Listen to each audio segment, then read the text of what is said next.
My name is Marcus Cator. I'm a police inspector for Portsmouth South in Hampshire Constabulary. When I was a PC some years ago, I had no evidence base around the decisions I was making, around the people that I was working to try and protect and serve. So I tried to collate data to do so. The evidence-based neighbourhood policing tool was set up using business objects. We had a licence for the software already, and it was the most capable software we had for the task at hand of trying to collate all the data and information together and to provide an interactive tool for officers to use.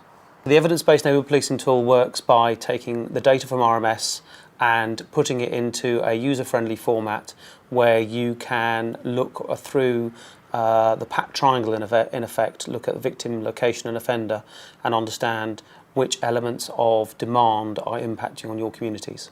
We've developed several reports. We can view mental health and identify which callers of service are vulnerable to mental health needs. We can review missing children, missing persons and understand the profiling of which ages and which individuals are missing most within our communities.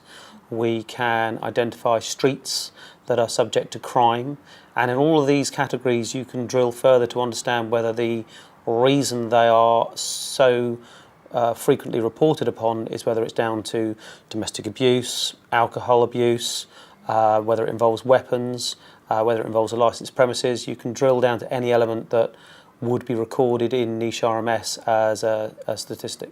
There's a particular case with a domestic violence victim. The individual had called us on numerous occasions, but because she called for different reasons, no particular one report identified her as a repeat caller or a vulnerable victim.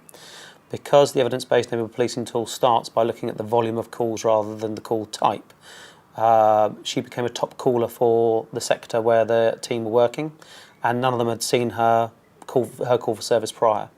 They interacted with her and identified that she was actually a significant victim of domestic abuse and coercive control. And the reports she'd been submitting had varied from antisocial behaviour to mental health to missing children and various others. Because they could identify her as a top caller, not only did we manage to engage with her successfully, we safeguarded her and her children in a refuge and secured the evidence for a prosecution on her partner for coercive control. We use the tool as frequent as we possibly can. I try and look at it every week or so, and then based on that I can then either put things towards my team, towards my sergeant if I've found something that has gone under the radar on other systems. I think the most useful thing I've found is it's helping to identify the vulnerable people in our community. We normally do a 90-day review. I mean, other teams do it differently, but every 90 days we get together as a whole team and then we pick out the information that's showing repeat callers, the victims, offenders, suspects. Since the evidence-based neighbourhood policing tool has been introduced across Hampshire, there's been a level of consistency in the focus for neighbourhood policing, that they have direction and clarity about what's important to their communities. It allows neighbourhood teams to engage effectively with their communities and manage expectations and demonstrate to that community what the priority and concerns are. It allows us to evidence effectively in meetings with partners or other to demonstrate how we are focusing our resources, and it allows us to provide consistent safeguarding to those people most at risk.